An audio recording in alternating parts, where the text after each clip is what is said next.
This is not going to be like any other test you've taken. There's no right or wrong answer. There's no A, there's no C, there's no F grade. They're going to give you a series of challenges, and all we ask of you is try as hard as you can, do your very, very best. And the computer program is going to take 60, 70, 80 years worth of psychological, social science research, and it's going to see the way your brain functions and match that based on what you're good at. They're definitely a lot more like engaging, interactive, and kind of easier than other ones. They're not tedious or anything like that. Like, it doesn't just take a lot of busy work, a lot of time to do it. Instead, it's just kind of like you sit down, you do it, it's kind of fun, and then you get to explore it afterwards with a very like user-friendly interface, and just like it's a lot easier to use and a lot more fun. So I definitely recommend it.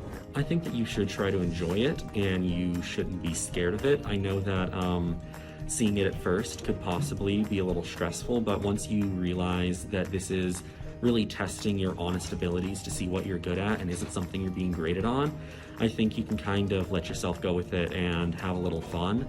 So don't be scared of it and just try to enjoy it, because they're fun little puzzles that tell you a lot about yourself.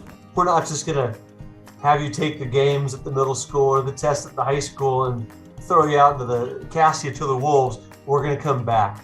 We're going to come back as a team and meet with you and talk about your results and talk about what they mean, and how that's going to affect you in their future. I think that makes those kids feel good that someone's going to follow up.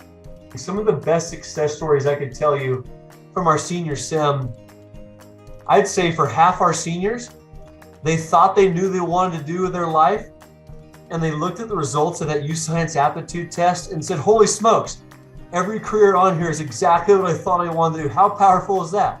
Everything I've always thought I wanted to do with my life, this aptitude test just told me that that's what I should be doing. So I'm going to move forward with confidence and pursue that dream. It's definitely changed how I thought, because my original plan was to just get out of high school and then get a stable everyday job and go from there. And now I'm starting to think about going into college and maybe getting a 2-year degree or something along the lines of that. I had like a set path on engineering throughout all of high school, and when I did do the brain games, it just kind of set it as engineering for my careers. I wasn't really like surprised, but like it was kind of cool to know like at least this is what they think I should go into, and that's what I think, so maybe it's a good fit. We want every single one of you to graduate high school with a high wage, high demand job. We want you to have paid vacation. We want you to have paid health care. We want you to have a paid retirement. We want you to buy a really nice home and drive a nice vehicle. We want you to be able to go on vacations and have ATVs and get to go on hunting trips. You ask an 8th grade class, like, how many people does that sound interesting to? Like, everyone raising their hand, that sounds like a wonderful, wonderful life. That's why we're doing this.